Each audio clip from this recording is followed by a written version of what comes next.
Hello, welcome to अमृत ज्ञान। आज के इस प्लेटफॉर्म पर आज हम लेके आए हैं टॉप 50 एमसीक्यू क्वेश्चंस के साथ, जो कि बीएससी नर्सिंग प्रवेश परीक्षा यानी कि entrance exam, BSc nursing entrance exam के लिए टॉप 50 क्वेश्चन के साथ आज मैं प्रस्तुत हूं। मेरा नाम प्रदीप कुमार। आइए स्टार्ट करते हैं कि टॉप 50 क्वेश्चंस में पहला क्वेश्चन क्या है बेटा, आइए स्क्रीन पर देखते हैं। पहला question, the phenomenon where light behaves like a particles is called, यानी कि वह प्रक्रिया जिसमें प्रकाश के कण के रूप में व्यवहार करता है क्या कहलाता है? क्या कहलाती है? वह प्रक्रिया जिसमें कण के रूप में व्यवहार करता है क्या कहलाती है? इस प्रक्रिया को हम क्या कहेंगे?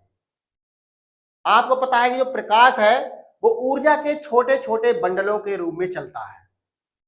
ठीक है बेटा, जो प्रकाश के कण होते हैं वो ऊर्जा के छोटे छोटे बंडलों के रूप में चलते हैं, जो क्या होता है, फोटोन विद्युत प्रभाव के कारण होती है। यह घटना किसके कारण होती है बेटा? प्रकाश विद्युत प्रभाव के कारण ये घटना होती है। तो यहां पर आप समझ गए होंगे ये क्वेश्चन किस टॉपिक से लिया गया है। आइए देखते हैं, इसके ऑप्शन की बात करते हैं। ऑप्शन में क्या क्या दे रखा है? सबसे पहला क्वेश्चन हमारा है यानी कि डिफ्रैक्शन। डिफ्रैक्शन यानी विवर्तक। विवर्तक की घटना में क्या होता है प्यारे बच्चों? विवर्तक में प्रकाश का बिखर जाना। ठीक है बेटे, तो यहां पर तो ये तो होना नहीं चाहिए। अब नेक्स्ट हमारा आता है रिफ्रैक्शन, अपवर्तन की घटना।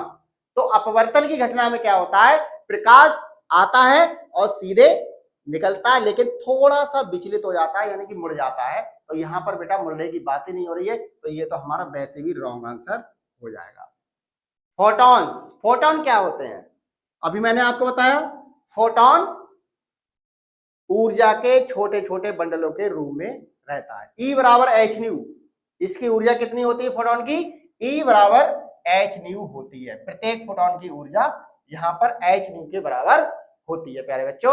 अब यहां पर बात आती है photo electric field. This is a right answer. Photo electric effect, photo electric effect में क्या होता है प्यारे बच्चों कि वह प्रक्रिया जिसमें प्रकाश कण के रूप में व्यवहार करता है, और इस प्रक्रिया को हम प्रकाश विद्युत प्रभाव कहते हैं या फोटो इलेक्ट्रिक इफेक्ट कहते हैं। ठीक है बेटा, तो इसका right answer photo electric effect. Next, आइए नेक्स्ट क्वेश्चन देखते हैं। The speed of sound in water is approximately, जल में ध्वनि की गति लगभग कितनी होती है? आप समझ गए होंगे कि जल में ध्वनि की बात हो रही है, तो यहां पर ये बेटा क्या है, 340 मीटर प्रति सेकेंड। ये वायु में ध्वनि की चाल होती है। 1500 मीटर प्रति सेकेंड, 1500 किलोमीटर प्रति आवर्स, और 2000 मीटर प्रति सेकेंड। तो इसका जो राइट आंसर हमारा है बेटा वो 1500 मीटर प्रति सेकेंड की गति होती है। कब? जब जल में ध्वनि की चाल हो। ठीक है बेटे, तो इसका राइट आंसर हमारा क्या हो जाएगा? 1500 मीटर प्रति सेकेंड। नेक्स्ट, आइए नेक्स्ट क्वेश्चन देखते हैं। The term used for the measure of disorder और randomness in a system is, किसी प्रणाली में अराजकता या अदृक्षता के माप के लिए प्रयुक्त शब्द क्या है? यहां पर बेटा किसकी बात हो रही है? Major of disorder, randomness in a system. किसी प्रणाली में अराजकता, अराजकता का मतलब होता है उसमें कितनी ऊष्मा उत्पन्न हो रही है। तो ऊष्मा की जहां बात आती है तो आप समझ गए होंगे, energy, entropy, momentum, force. Energy यानी कि ऊर्जा होती है, एंट्रोपी यानी कि एंथैल्पी। ये हमारा एंट्रोपी, इसका राइट आंसर होना चाहिए। तो इसका राइट आंसर इज एंट्रोपी।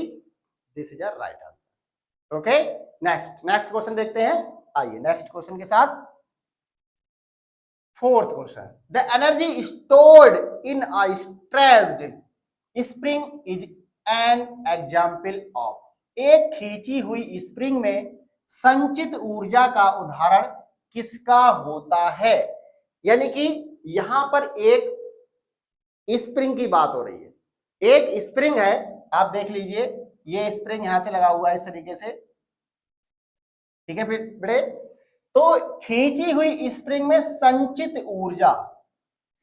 ऊर्जा यानी कि एनर्जी स्टोर्ड, उसके अंदर कौन सी ऊर्जा होगी? तो आप देखिए, देखते हैं, काइनेटिक एनर्जी किसके कारण होती है? गतिज ऊर्जा, गति के कारण।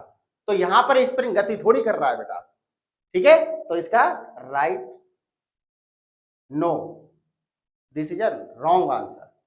ओके, नेक्स्ट, पोटेंशियल एनर्जी, बिल्कुल this is a right answer, क्योंकि इसमें क्या है? विभव, इसे हम क्या कहते हैं? पोटेंशियल एनर्जी का मतलब होता है स्थितिज ऊर्जा। पोटेंशियल एनर्जी क्या होती है?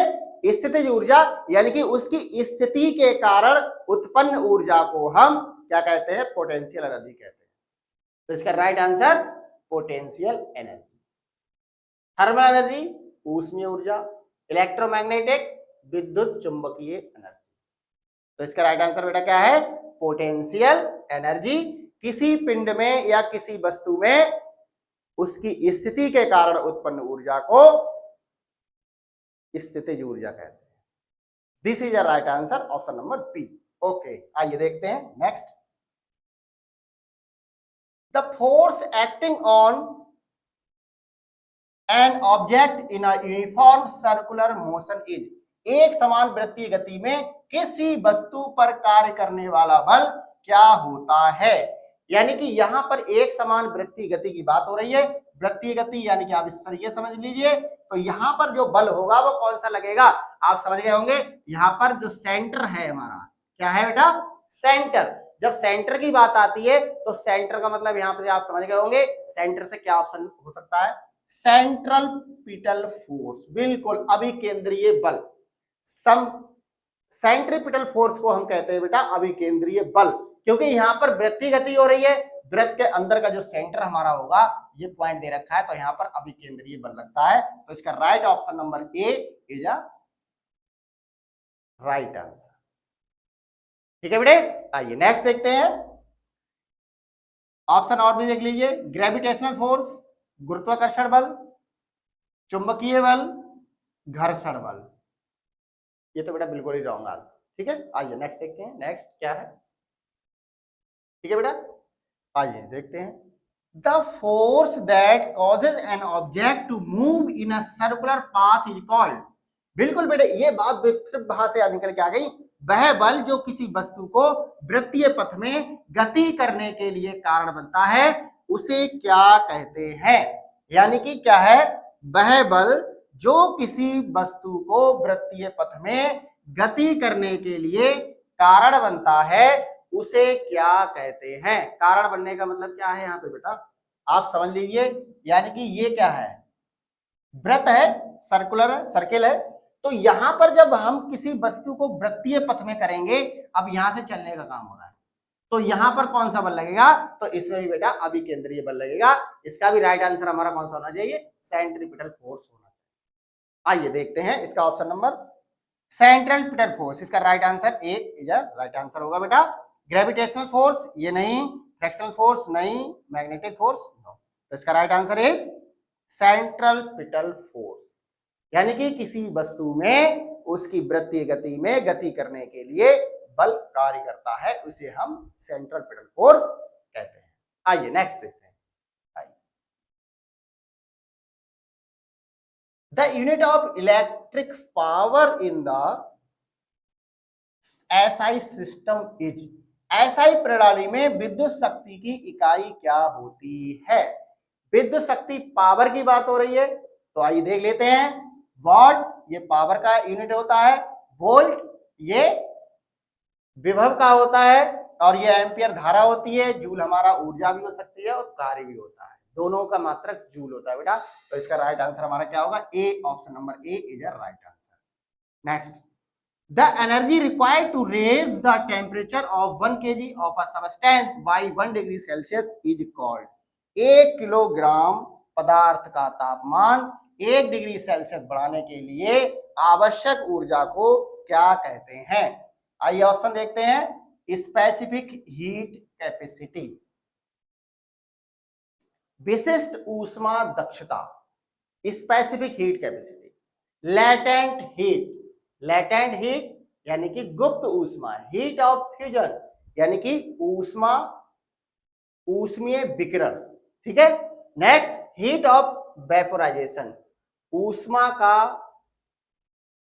ऊष्मीकरण होना, ठीक है, वेपोराइजेशन, बाष्पीकरण, ठीक है बेटा। तो यानी कि इसका जो ऑप्शन नंबर है, 1 किलोग्राम पदार्थ का तापमान 1 डिग्री अगर आप सेल्सियस बढ़ा रहे हैं तो उसकी ऊर्जा को हम क्या कहेंगे? स्पेसिफिक हीट कैपेसिटी कहेंगे। तो इसका राइट आंसर हमारा क्या हो जाएगा? Option number A is a right answer, ठीक है बेटे। आइए नेक्स्ट चलते हैं। Next, the principle of conservation of momentum is applicable in, संवेग के संरक्षण का सिद्धांत कहां लागू होता है? संवेग के संरक्षण का सिद्धांत कहां लागू होता है? The principle of conservation of momentum is applicable in, आइए देखते हैं कहां कहां होता है। ओनली इन इलास्टिक कोलिजन, यानी कि सिर्फ प्रत्यास्थ कणों में, प्रत्यास्थ यानी कि प्रत्यास्थता, इलास्टिसिटी मैंने आपको समझाया था कि वह गुण जो किसी वस्तु की आकृति को बिगाड़ने में लाभकारी होता है और फिर उस पर से जो बल हटा दिया जाता है, तो इस प्रक्रिया को हम इलास्टिसिटी कहते हैं या इलास्टिक की घटना कहते हैं। जैसे रबड़ है, ये मान लीजिए पेन है, ये रबड़ है, तो इसको आप तान दीजिए तो क्या होगा? इलास्टिक। फिर छोड़ दीजिए, फिर वही, इस पर जो बल कार्य कर रहा है उसे विरूपक बल कहते हैं। क्या कहते हैं? विरूपक बल। आइए देखते हैं ऑप्शन नंबर क्या होना चाहिए। आइए, ओनली इन इलास्टिक कोलिजन, यानी कि इसके जो कण हैं वो इलास्टिक होते हैं, संवेग संरक्षण। Only in elastic collision, only in का मतलब क्या होता है बेटा? यानी कि दोनों, यानी सिर्फ इलास्टिक और नॉन इलास्टिक, इन इलास्टिक दोनों ऑप्शन में ही है। संवेग संरक्षण का यही होता है। मोमेंट ऑफ इनर्शिया हमने पढ़ा था, तो उसी पर आधारित है हमारा the principle of conservation of momentum. जो लागू होगा वो हमारा ऑप्शन नंबर क्या है? ए और बी दोनों ही बेटा सही है। तो इसका जो आंसर हमारा होना चाहिए C number, C option number is right answer. इसका सी ऑप्शन बिल्कुल राइट आंसर, ठीक है। आइए नेक्स्ट देखते हैं। The electric field is strongest at, विद्युत क्षेत्र सबसे अधिक कहां होता है?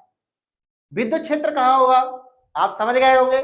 मान लीजिए ये है, ये वस्तु है, इसका ये मेट पॉइंट है, तो इसमें क्या होगा? प्लस माइनस इसमें आप दे रहे हैं, तो इसमें इसका जो मेन पॉइंट अगर दे रखा है तो इसके मेन पॉइंट के आधार पर आप क्या कर सकते हैं? सबसे अधिक कहां पे होगा? इसके सरफेस पे होगा। ऊष्मीय छड़ है, कंडक्टर है, चालक पदार्थ है, तो उसके सेंटर पे होना चाहिए। आइए ऑप्शन देखते हैं। At the centre of conductor, the surface of a conductor, at a distance from the conductor at infinity, यानी कि अब इसका सरफेस कहां होगा? इसकी सतह होगी, यहां पर तो सेंटर हो गया। अब इसकी प्रत्येक सतह आप मान लीजिए विद्युत क्षेत्र कहां होगा? जितना यहां पर होगा उतना यहां होगा, जितना यहां होगा उतना यहां होगा, यानी कि प्रत्येक सतह पर विद्युत क्षेत्र क्या होगा? सबसे अधिक होगा। किसी भी पॉइंट पे आप अगर मान लीजिए ये है, उसकी सतह पर, चालक की सतह पर आप इसमें अगर आप करंट फ्लो करते हैं तो इसमें कोई सा भी ऑप्शन आप कहीं पे भी पकड़ के देख लीजिए, समान मात्रा में ही इसमें करंट फ्लो हो रही है, ठीक है। तो इसका राइट आंसर बेटा क्या होना चाहिए? Option number B is a right answer, यानी कि at the surface of a conductor, ठीक है बेटा। इसका राइट आंसर क्या हो जाएगा? बी ऑप्शन नंबर बिल्कुल सही है, यानी कि बी इसका ऑप्शन बिल्कुल सही है। आइए नेक्स्ट देखते हैं। आइए next, SI unit of frequency is, आवृत्ति की एसआई इकाई क्या होती है? एसआई इकाई की यहाँ पे बात हो रही है, तो हर्ट्ज होता है, जूल होता है, वॉट होता है या वोल्ट होता है। तो इसमें सबसे पहला जो हमारा ऑप्शन आप देख रहे हैं हर्ट्ज यानी कि आवृत्ति, जूल यानी कि जूल किसका मात्रक होता है, ऊर्जा या कार्य का मात्रक जूल होता है। वॉट हमारा क्या होता है, शक्ति का मात्रक होता है, पावर का मात्रक होता है। वोल्ट यानी कि विभव। ठीक है बेटे, तो यानी कि अब यहां पर बात हो रही है आवृत्ति की, तो आवृत्ति में जो हमारा राइट आंसर होगा बच्चे कौन सा होगा, hertz is a right answer. ठीक है बेटा, आइए नेक्स्ट देखते हैं। Next question, the energy possessed by an object due to its motion is called, किसी वस्तु द्वारा अपनी गति के कारण जो ऊर्जा रखी जाती है उसे हम क्या कहते हैं, यानी कि गति के कारण उत्पन्न ऊर्जा को हम गतिज ऊर्जा कहते हैं। तो इसका राइट आंसर आप समझ गए होंगे क्या ऑप्शन सही हो सकता है, गतिज ऊर्जा यानी कि काइनेटिक एनर्जी।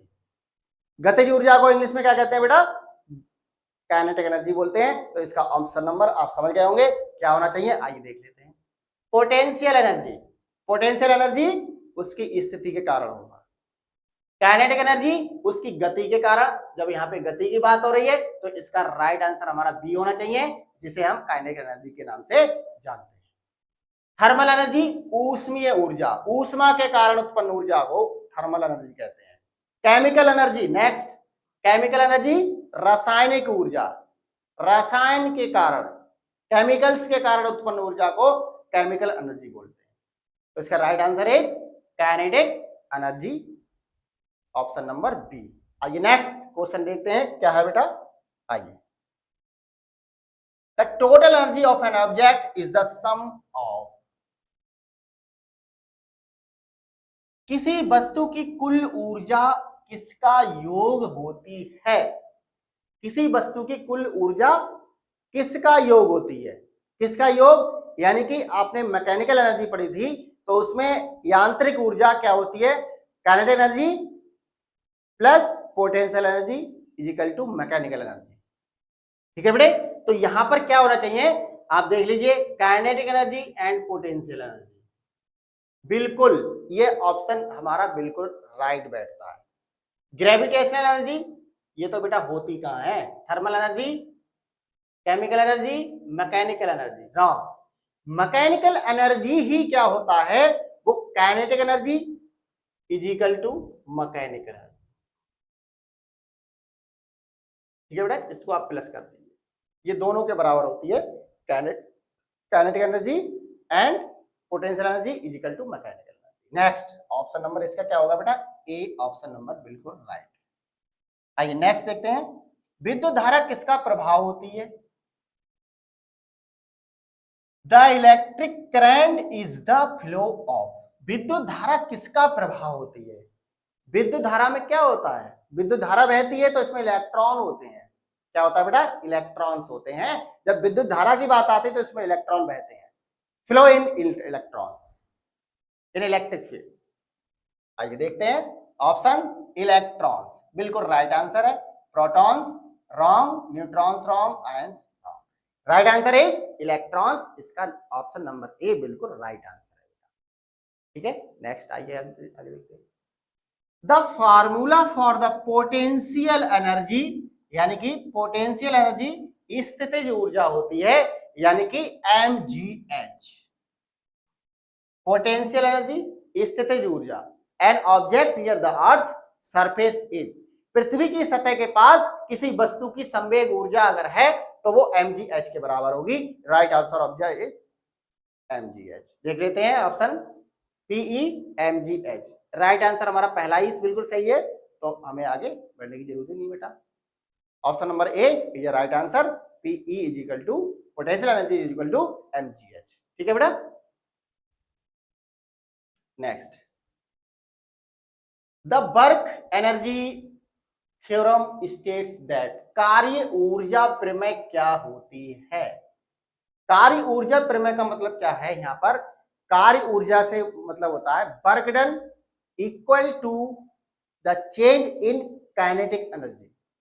अगर आप कार्य कर रहे हैं तो कार्य करने के लिए हमें ऊर्जा की आवश्यकता होती है, और जब हम ऊर्जा हमारे अंदर आ जाती है तो हम गति करने लगते हैं। गति करने से मतलब होता है हम कोई भी कार्य कर सकते हैं, यानी चल फिर सकते हैं। तो इसका मतलब क्या है, आइए देखते हैं ऑप्शन नंबर क्या राइट बैठता है। द वर्क डन, यानी कि किया गया कार्य।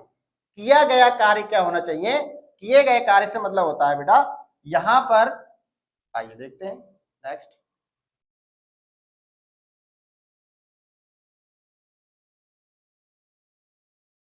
The work done is equal to the change in kinetic energy. किया गया कार्य ही गतिज ऊर्जा में बदलता है। बिल्कुल बात सही है। वर्क डन किया है आपने, तो जब वर्क किया है तो क्या हुआ, काइनेटिक एनर्जी ही होगी। तो इसका ऑप्शन नंबर यही सही बैठता है कि A option is right answer. Next देख लेते हैं। The work done is equal to the change in potential energy. Potential energy की बात यहां कहां आ गई, पोटेंशियल एनर्जी तो स्थिति के कारण होती है बेटा। जब आप कार्य कर रहे हैं तो कार्य में तो चलेंगे ही, गति तो होगी। Next option, the work done is zero. बिल्कुल नहीं बेटा, wrong answer. The work done is equal to the total energy. Total energy के बराबर आप कैसे कह सकते हैं, टोटल एनर्जी हमारी क्या होती है, मैकेनिकल एनर्जी होती है। तो इसके राइट आंसर हमारा कौन सा बैठेगा, the work done is equal to the change in kinetic energy. Next next question, आइए देखते हैं नेक्स्ट। आइए नेक्स्ट क्वेश्चन देखते हैं। The resistance of a conductor depends on. एक चालक का प्रतिरोध किस पर निर्भर करता है। एक चालक की यहां बात हो रही है, तो चालक का प्रतिरोध आर बराबर, आर बराबर हमने आपको एक फार्मूला लिखाया था, R is equal to rho L upon A. Density पर ये घनत्व होता है, ठीक है, एल लंबाई होती है, ए क्या होता है, ए क्या कहते हैं, एरिया। ठीक है बेटे, तो आइए हम देखते हैं इस पर काय पे डिपेंड करेगा। Length and cross sectional area, ये दोनों ही ऑप्शन बिल्कुल सही बैठ रहे हैं, यानी लेंथ भी हो गई, क्रॉस सेक्शनल एरिया भी हो गया। मटेरियल ऑफ द कंडक्टर, यानी कि पदार्थ की चालकता, पदार्थ की चालकता तो होगी तभी तो चालक का प्रतिरोध होगा। बिल्कुल ये भी सही है बेटा। टेम्परेचर, जब तक टेम्परेचर नहीं है तो आप कैसे उसको पता कर सकते हैं ये कंडक्टर यानी कि चालक पदार्थ है। ठीक है बेटे, आइए नेक्स्ट देखते हैं। ऑल ऑफ द अबव, बिल्कुल राइट आंसर। तीनों ये ऑप्शन सही है, तो इसका option number D is a right answer. आइए नेक्स्ट देखते हैं। नेक्स्ट, वह प्रक्रिया जिसमें प्रकाश एक छोटे से छेद से गुजरते हुए फैल जाता है उसे क्या कहते हैं। The phenomenon of light spreading out as it passes through a small opening. Diffraction यानी कि विवर्तक की घटना होती है। विवर्तक का मतलब क्या होता है प्यारे बच्चों, डिफ्रैक्शन करना, डिफ्रैक्ट कर देना। क्या करना प्यारे बच्चों, डिफ्रैक्ट कर देना। डिफ्रैक्शन विवर्तक की घटना, ठीक है बेटे, यानी कि वह प्रक्रिया जिसमें एक छोटे से क्षेत्र से अगर आप किसी प्रकाश को निकालते हैं तो प्रकाश क्या होगा, वो फैल जाएगा। तो इस घटना को हम विवर्तन की घटना कहते हैं, इसे विवर्तक के रूप में देखते हैं। इसका राइट आंसर हमारा क्या होगा, डिफ्रैक्शन। रिफ्रैक्शन, अब जाते हैं रिफ्लेक्शन और डिस्पर्जन। अपवर्तन, परावर्तन, ठीक है बेटा, यहां पर तो हो ही नहीं रहा है, तो हम बात किसकी करते हैं, डिफ्रैक्शन। राइट आंसर है डिफ्रैक्शन, बिल्कुल सही आंसर। नेक्स्ट आइए देखते हैं। The force required to move an object is dependent on. किसी वस्तु को गति देने के लिए आवश्यक बल किस पर निर्भर करता है। किसी वस्तु को गति करानी है, क्या कराना है, कोई भी वस्तु है उसको गति कराना है तो हमें कौन कौन से बल की आवश्यकता होगी, तो वो भी देख लीजिए। ठीक है, आइए देखते हैं। इट मास, उसका द्रव्यमान, ठीक है बेटे। इट्स एक्सीलरेशन, उसका त्वरण। Both mass and acceleration. Next, neither mass nor acceleration, ना तो उसका द्रव्यमान और ना ही उसका त्वरण, ये तो बेटा पॉसिबल ही नहीं है। तो आप गति कैसे आप कराएंगे, ना द्रव्यमान है ना त्वरण है। तो इसका राइट आंसर हमारा क्या होना चाहिए, ये दोनों ही बातें बिल्कुल सही है, तो इसीलिए right answer both mass and acceleration, right answer is C. C option बिल्कुल हमारा बिल्कुल सही है। ठीक है बेटे, आइए नेक्स्ट देखते हैं। The magnetic field around a current carrying conductor is, विद्युत धारा प्रभावित करने वाले चालक के चारों ओर चुंबकीय क्षेत्र क्या होता है। मान लीजिए ये कोई चुंबकीय क्षेत्र है, ये चुंबकीय क्षेत्र है अब फैला हुआ है, तो इसके चारों ओर क्या होगा, ये विद्युत धारा बह रही होगी, है ना। तो इस तरीके के आप समझ ही गए होंगे किस प्रकार की आवृत्ति है, आकृति है, यूनिफॉर्म है, रेडियल है, सर्कुलर है, पैराबोलिक है, परवलयाकार, circular. C is a right answer, यानी सर्किल में होगा। ठीक है बेटा, वृत्ताकार। आइए आगे बढ़ते हैं, नेक्स्ट क्वेश्चन देखते हैं। The unit of energy in the SI system, the unit of energy in the SI system is, SI प्रणाली में ऊर्जा की इकाई क्या है।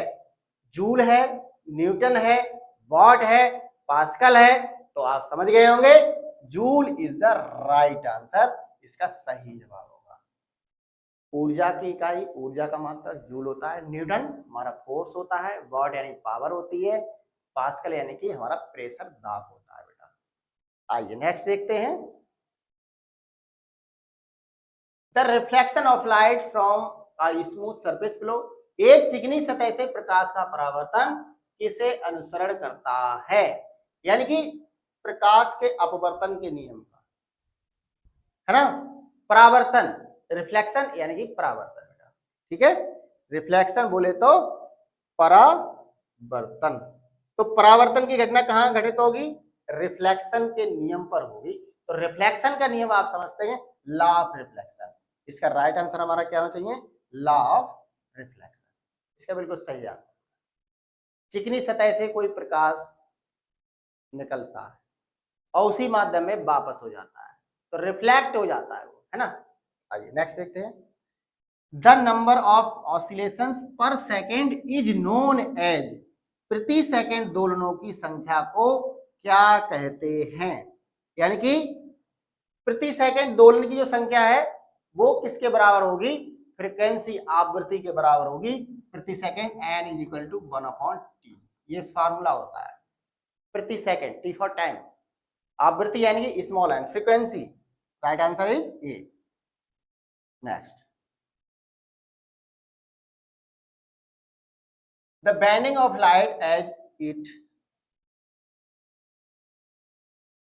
passes from one medium to another is called, प्रकाश का एक माध्यम से दूसरे माध्यम में जाने के दौरान मुड़ना क्या कहलाता है, अपवर्तन की घटना होती है बेटा। जब कोई प्रकाश किसी सतह से टकराता है तो वो टकराने के पश्चात वो सीधा निकलने की कोशिश करता है, लेकिन थोड़ा सा मुड़ जाता है। इस घटना को हम क्या कहते हैं, आप समझ गए होंगे, रिफ्रैक्शन की घटना घटित हो रही है प्यारे बच्चों। किसकी घटना घटित हो रही है, रिफ्रैक्शन, अपवर्तन। आइए नेक्स्ट देखते हैं। Next, the work done in moving A change of 1 coulomb between 2 points with a potential difference of 1 volt is, एक कूलम आवेश को दो बिंदुओं के बीच 1 वोल्ट विभवांतर के साथ स्थानांतरित करने के लिए किया गया कार्य कितना होगा, तो इसका 1 जूल के बराबर होगा, क्योंकि किया गया कार्य 1 ही जूल होगा, है ना बेटे। यहां पर आप समझ गए होंगे, यहां पर W बराबर F/Q एक फार्मूला होता है बेटा, तो W बराबर F/Q, तो यानी कि W हमारा B/Q, ये होता है फार्मूला, W बराबर B/Q। तो यहां पर आप देख रहे हैं ए कूलम, Q की वैल्यू कितनी हो गई, 1 हो गई, B हमारा कितना हो गया, 1 वोल्ट हो गया, तो W बराबर कितना होगा, 1/1, यानी कि W इक्वल टू 1, यानी कि एक कार्य की वैल्यू कितनी आ गई, 1 जूल, यानी 1 जूल इसका राइट आंसर है। आइए नेक्स्ट देखते हैं। The process of changing a liquid to gas is, आइए देखते हैं नेक्स्ट क्वेश्चन। आइए बेटा next question, the process of changing in liquid is gas is called, gas is called, एक द्रव को गैस में बदलने की प्रक्रिया को क्या कहते हैं? अगर कोई भी द्रव पदार्थ है, यानी कि द्रव पदार्थ है, अगर वो गैस में परिवर्तित हो रहा है, यानी कि उसका बाष्पीकरण हो रहा है। गैस का मतलब यहाँ पे क्या है? बाष्पीकरण से है, और बाष्पीकरण क्या होता है? इवेपोरेशन होता है। ठीक है बेटे, तो यहाँ पर ऑप्शन नंबर क्या सही है? फ्रीजिंग, फ्रीजिंग पॉइंट यानी जमना। जम कहाँ रहा है? मेल्टिंग पॉइंट, पिघलना, मेल्ट हो रहा है, बिल्कुल नहीं, मेल्ट तो हो ही नहीं रहा, इवेपोरेशन, बाष्पीकरण, कंडेंसन, संघनन, जम जाना, संघनन की प्रक्रिया होती है, ओस की बूंदें होती है वो जमने लगती है, वो संघनन कहलाता है, कंडेंसेशन कहलाता है। तो इसका राइट आंसर इज बाष्पीकरण, यानी कि सी ऑप्शन इसका बिल्कुल राइट है। नेक्स्ट क्वेश्चन देखते हैं, the frequency of a wavelength related to its, किसी तरंग की आवृत्ति किसका इसका किससे संबंधित होती है? किसी तरंग की आवृत्ति बात हो रही है, तो यहाँ पे आप आवृत्ति यानी कि वेवलेंथ, वेव से मतलब आप समझ गए होंगे, एम्पलीट्यूड आयाम, स्पीड यानी चाल, वेवलेंथ यानी कि तरंग दैर्घ्य। इसका राइट आंसर बेटा क्या होगा? तरंग दैर्घ्य, इसका राइट आंसर बिल्कुल सही। आइए नेक्स्ट देखते हैं, the change in the direction of a wave due to a change in its speed is called, किसी तरंग की दिशा में परिवर्तन को इसकी गति में बदलाव के कारण को क्या कहते हैं? रिफ्रैक्शन कहते हैं, रिफ्लेक्शन कहते हैं, डिफ्रैक्शन कहते हैं, डिस्पर्जन कहते हैं, रिफ्रैक्शन कहते हैं बेटा, क्या कहते हैं? परावर्तन, परिवर्तन यानी कि परावर्तन, दिशा में परिवर्तन हो जाए यानी कि मुड़ जाए, इस तरीके से ये किरणाई और सीधी ना जाके इसको ऐसे जाना चाहिए था, लेकिन थोड़ी सी ये परिवर्तित हो गई, इसमें बदलाव हो गया, तो इस घटना को रिफ्रैक्शन कहते हैं, जिसे अपवर्तन के नाम से जानते हैं। ठीक है बेटा, आइए next option is, next, the total number of electrons in a current of 1 ampere flowing for 1 second. आइए देखते हैं, total number of electrons, 1 ampere की धारा, धारा यानी कि I इज इक्वल टू हमारा हो गया 1। ये न्यूमेरिकल्स है बेटा, इसको आप देख लीजिए ध्यान से, इसका क्या आंसर आता है वो अभी चेक कर लेते हैं मेरे प्यारे बच्चों। 1 एम्पियर यानी कि I इज इक्वल टू 1, धारा में 1 सेकेंड यानी कि T इज इक्वल टू हमारा दे रखा है 1 सेकेंड। ओके, कुल इलेक्ट्रॉनों की संख्या यानी नंबर ऑफ इलेक्ट्रॉन्स, यहां पर नंबर ऑफ इलेक्ट्रॉन्स की बात हो रही है, यानी कि संख्या की बात हो रही है, तो n इज इक्वल टू हमें निकालना है।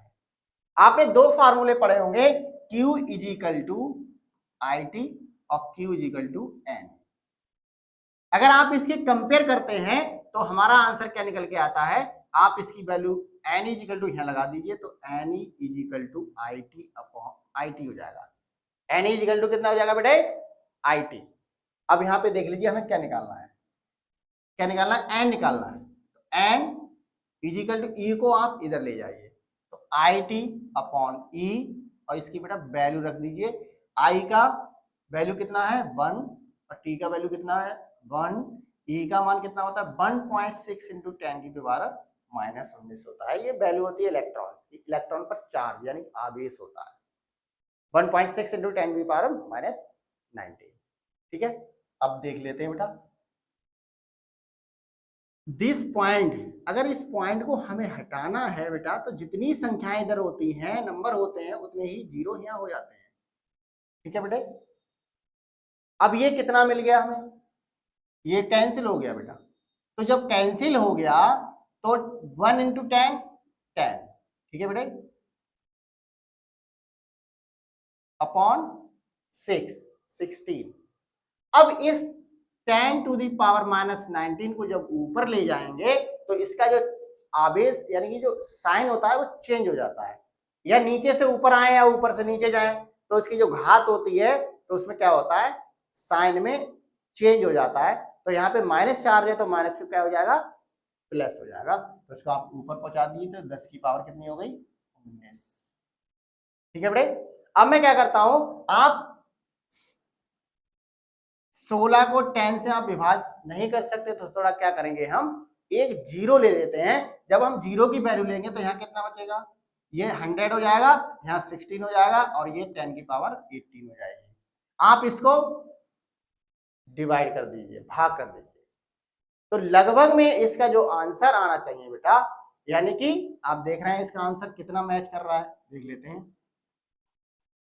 100 कितना हो गया, 16 छक 96, कितना बचा, 4 बचा, पॉइंट लगा दिया, जीरो बढ़ा दिया, 16 दूनी 32 हो गया, 8 आ गया, 16 पंजे 80 हो गया। इस तरीके से इसका राइट आंसर हमारा कितना हो गया, 6.25 के लगभग, यानी कि लगभग में आप देख रहे हैं कि जो हमारी वैल्यू मैच कर रही है, यानी कि कितना आ रहा है, 6.25 इंटू 10 की पावर 90। ठीक है बेटा, ठीक है बेटे, 6.25 लगभग 6.242 10 की पावर 18, 1.6 ये तो रॉन्ग है, ये भी रॉन्ग है, ये भी रॉन्ग है, तो 6 में किस में आ रहा है, आप ये देखिए, ये राइट आंसर है, ए ऑप्शन नंबर बिल्कुल राइट है। ठीक है बेटा, कितना आंसर आना चाहिए, 6.25 इंटू 10 की पावर 18, सॉरी 18 होगा, 18। ठीक है बेटे, ये राइट आंसर हमारा, इसको आप 2.5 कर दीजिए। ठीक है बेटे, आइए नेक्स्ट, नेक्स्ट देखते हैं। The principle of conservation of mechanical energy states that, यांत्रिक ऊर्जा के संरक्षण का सिद्धांत कहता है, यांत्रिक ऊर्जा के संरक्षण का सिद्धांत क्या कहता है बेटा, the total mechanical energy of an isolated system remains constant if only conservative forces are acting on. बिल्कुल राइट आंसर बेटा यहीं से हमें मिल रहा है। यांत्रिक ऊर्जा का संरक्षण क्या कहता है, यानी कि जो हमारी मैकेनिकल एनर्जी होती है वो सिर्फ संरक्षण बल पर ही आधारित होती है, किस पर आधारित होती है, संरक्षण बल। ठीक है, नेक्स्ट आइए देखते हैं। ऐसा यूनिट ऑफ फोर्स इज, समझ गए होंगे, बल की एसआई इकाई की बात हो रही है। क्या होता है बेटा, न्यूटन बल होता है, जूल कार्य होता है, ऊर्जा होती है, वाट पावर होता है, टेस्ला यानी फ्लैक्स होता है। तो इसका राइट आंसर हमारा क्या होना चाहिए बेटा, क्या होगा, आप समझ गए होंगे, इसका राइट आंसर न्यूटन। ये राइट, बल का मात्रक क्या होता है, न्यूटन होता है, ऐसा इकाई क्या होती है, न्यूटन होता है। ठीक है, आइए नेक्स्ट, नेक्स्ट प्रकाश की चाल की बात हो रही है। प्रकाश की चाल तो आप जानते ही हैं कितना है, the speed of light in a vacuum is approximately, निर्वात में प्रकाश की गति लगभग कितनी होती है, लगभग, लगभग के बराबर आपने वैल्यू पढ़ी है 3 इंटू 10 की पावर 8 मीटर प्रति सेकेंड। तो आप समझ गए होंगे यहां पर किसकी बात हो रही है, आप ऑप्शन नंबर ए बिल्कुल सही आंसर है। ठीक है बेटे, बिल्कुल सही आंसर। आइए नेक्स्ट,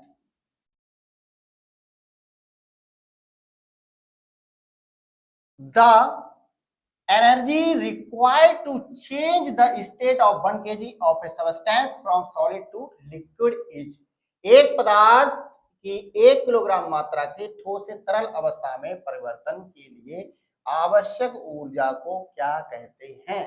यानी कि एक पदार्थ है और वो 1 किलोग्राम का है, तो उसकी मात्रा जो ठोस से तरल में हो रही है, सॉलिड टू लिक्विड, तो उसमें क्या होगा, उसकी क्या होगी, गुप्त ऊष्मा होगी, लेटेंट हीट होगी। लेटेंट हीट से मतलब आप समझ लीजिए क्या होना चाहिए, लेटेंट हीट ऑफ फ्यूजन। बिल्कुल राइट आंसर, ये ऑप्शन नंबर बिल्कुल सही हमें मिल जाता है। तो इसका आंसर नंबर ए बिल्कुल सही होगा। ठीक है बेटे, आइए नेक्स्ट देखते हैं, आगे देखते हैं। नेक्स्ट, विद्युत आवेश की इकाई क्या है? क्या है बेटा विद्युत आवेश की इकाई? विद्युत आवेश क्यू, क्यू की बात हो रही है। क्यू क्या होता है? कूलाम्ब होता है बेटा। Option number A is a right answer. ठीक है, नेक्स्ट आइए देखते हैं। The law that states that energy cannot be created or destroyed, but can only be transformed from one form to another is known as। ऊर्जा को, वह सिद्धांत क्या है जो ऊर्जा को ना तो उत्पन्न कर सकता है ना ही नष्ट कर सकता है, बल्कि इसे एक रूप से दूसरे रूप में आप परिवर्तन कर सकते हैं। तो इस फार्मूले को, यानी कि इस सिद्धांत को हम क्या कहते हैं? Law of conservation of energy, ऊर्जा संरक्षण का नियम कहते हैं, जिसे हम law of conservation of energy. Right answer is a A, option is a right answer. Next,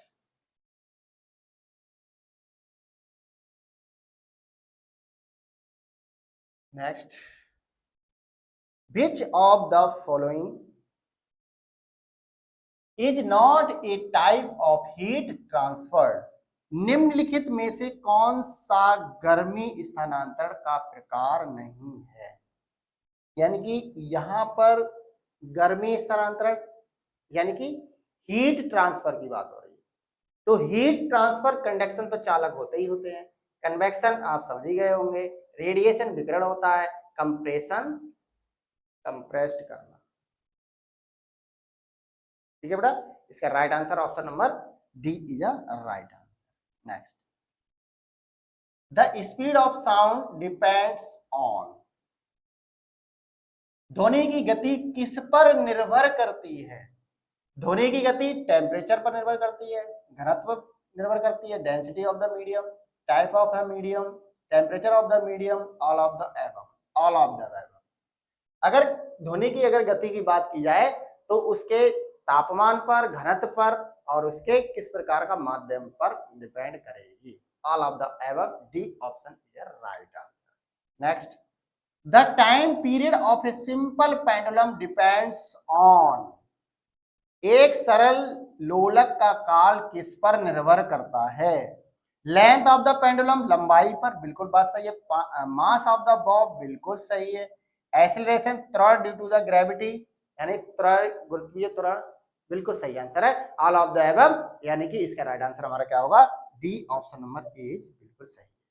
आइए नेक्स्ट देखते हैं। The unit of pressure is. दबाव की इकाई क्या है? प्रेशर की इकाई, ये तो बेटा पास्कल ही है, इतनी बार आपको बता चुके हैं। दाब का मात्रक क्या होता है? पास्कल होता है। The gravitational force between two masses is. Gravitational force, गुरुत्वाकर्षण बल।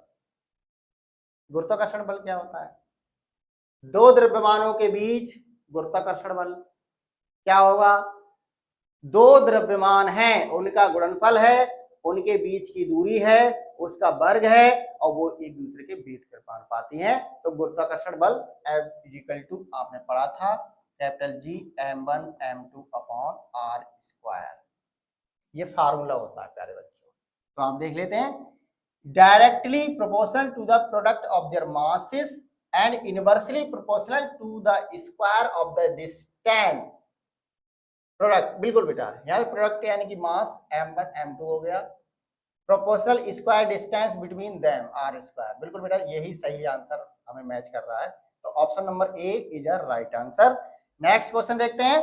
The momentum of a moving object is. एक गतिमान वस्तु का संवेग क्या होता है? क्या होता है? Product of its masses and velocity, product of its force and time, product of its acceleration and velocity, product of its energy and velocity।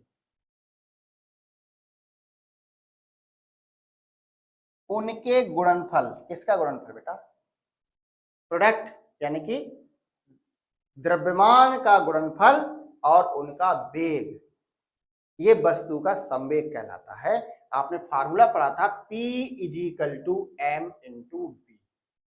P हमारा क्या होता है, संवेग होता है। संवेग को हम P से लिख रहे हैं। m हमारा क्या होता है, द्रव्यमान होता है, मास होता है। v हमारा वेलोसिटी होता है। तो P = mv, यानी कि m आप समझ गए होंगे, m और v।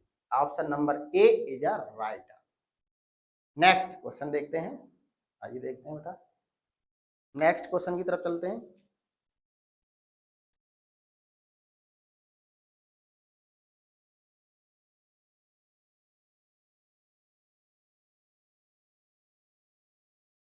आइए बेटा, नेक्स्ट नेक्स्ट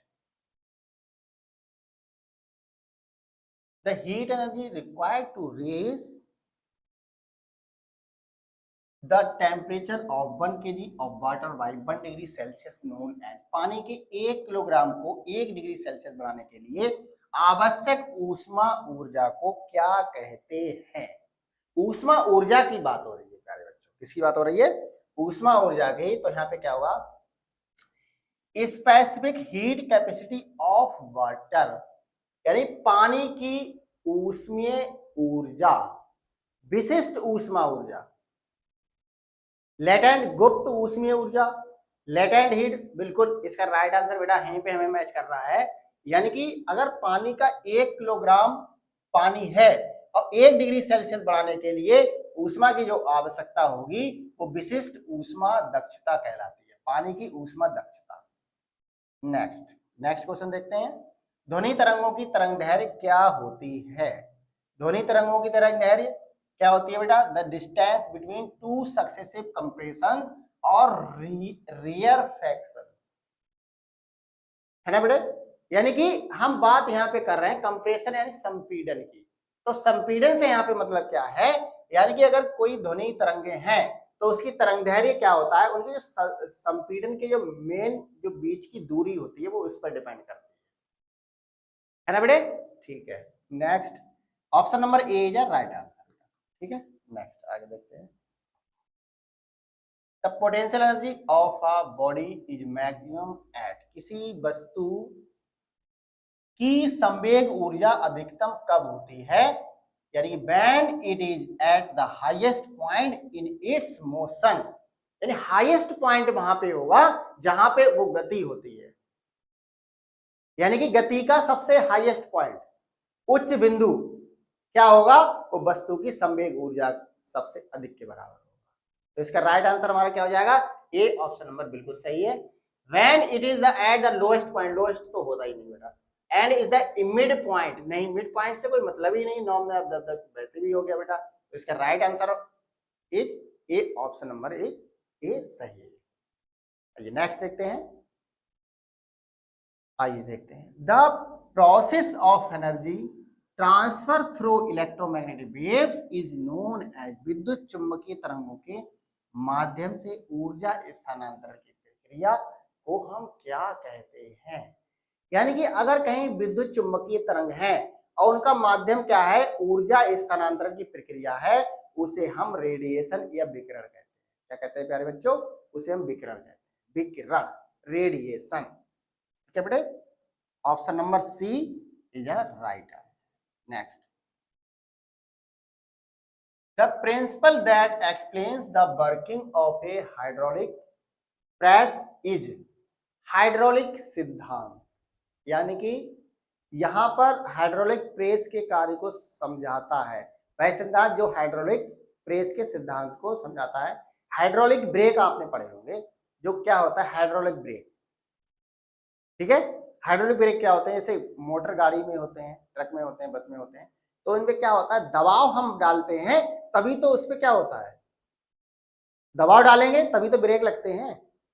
तो जब दबाव की यहाँ पे बात आ गई तो किसका नियम आ गया, दाब का नियम हो गया।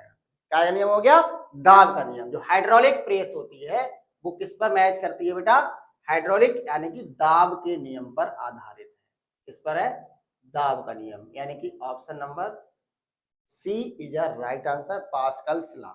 आर्किमिडीज प्रिंसिपल, आर्किमिडीज का सिद्धांत आपने पढ़ा होगा जो जहाज पर डिपेंड करता है। आर्किमिडीज ने क्या कहा था, अगर कोई भी वस्तु है उसको द्रव में आंशिक रूप से डुबा देंगे तो वो आंशिक रूप से क्या होगी, तैरने लगती है, वो द्रव के भार के बराबर होता है। ठीक है, तो इसका राइट आंसर क्या होना चाहिए, पास्कल, बॉयल्स लॉ यानी कि नहीं, ये नहीं। आइए नेक्स्ट ऑप्शन देखते हैं। एक वस्तु में उसके गुरुत्वाकर्षण क्षेत्र में स्थित होने के कारण संचित ऊर्जा को क्या कहते हैं? The energy stored in an object due to its position in a gravitational field is called। एक वस्तु है, गुरुत्वाकर्षण क्षेत्र में स्थित है और उस पर जो ऊर्जा होगी वो क्या कहलाएगी? तो गुरुत्वाकर्षण से मतलब ग्रेविटेशनल स्थिति है। अब आप देख लीजिए यहाँ पे 2 पॉइंट हो रहा है, स्थित होना, स्थित हुई है तो स्थिति के कारण उत्पन्न ऊर्जा को स्थितिज ऊर्जा कहेंगे, एक पॉइंट मिल गया। अब वहां पर क्या है, गुरुत्वाकर्षण क्षेत्र भी है तो ग्रेविटेशनल फोर्स मिल गया। तो आप समझ गए होंगे यहाँ किस किस की बात हो रही है, काइनेटिक एनर्जी ये तो गति के कारण होती है, यहाँ क्या है बेटा, स्थिति है। ठीक है, ये तो रॉन्ग हो गया। ग्रेविटेशनल पोटेंशियल आप समझ रहे हैं, पोटेंशियल एनर्जी यानी कि स्थितिज ऊर्जा। ठीक है बेटा, स्थिति के कारण उत्पन्न ऊर्जा को पोटेंशियल एनर्जी कहते हैं। तो राइट आंसर हमारा यही सही है बेटा। मैच कौन सा कर रहा है, gravitational potential energy is a right answer. ठीक है, नेक्स्ट मैकेनिकल एनर्जी, यांत्रिक ऊर्जा नहीं, केमिकल रासायनिक नहीं। इसका राइट आंसर हमारा क्या हो जाएगा, ग्रेविटेशनल पोटेंशियल एनर्जी। नेक्स्ट आइए देखते हैं, which of the following is the unit of magnetic field strength? निम्नलिखित में कौन चुंबकीय क्षेत्र की तीव्रता की इकाई है? चुंबकीय क्षेत्र की तीव्रता को हम किससे नापते हैं, किससे नापते हैं, देख लीजिए, टेस्ला, एम्पियर विद्युत धारा हो गई, वाट शक्ति हो गया, वोल्ट विभव हो गया। Tesla is the right answer, option number A. ठीक है बेटे, नेक्स्ट देखते हैं। The frequency of an electric magnetic wave is related to its. एक विद्युत चुंबकीय तरंग की आवृत्ति इसका किससे संबंधित होता है? विद्युत चुंबकीय तरंग की बात हो रही है, wavelength, speed, both A and B, none of the above. विद्युत चुंबकीय तरंग है, विद्युत चुंबकीय तरंग है, तरंग दैर्घ्य भी होगी, स्पीड भी होगी, तो option number B is a right answer. ये मतलब बेटा बिल्कुल राइट आंसर इसका है, वेवलेंथ और स्पीड ये दोनों पे ही डिपेंड होता है। ठीक है बेटे, आइए नेक्स्ट देखते हैं। The SI unit of energy, ऊर्जा की ऐसा इकाई आप तो जान ही चुके होंगे, वोल्ट विभव होता है, वाट शक्ति होती है, न्यूटन बल होता है, तो बचा क्या है, A, option number is right answer. Joule यानी कि ऊर्जा का एसआई मात्रक होता है, एसआई इकाई। ठीक है बेटे, आइए आज के टॉप 50 में यहीं तक। बीएससी नर्सिंग प्रवेश परीक्षा 2025 के लिए ये वेरी मोस्ट इंपॉर्टेंट टॉप 50 प्रश्नों की श्रृंखला चल रही है बेटा।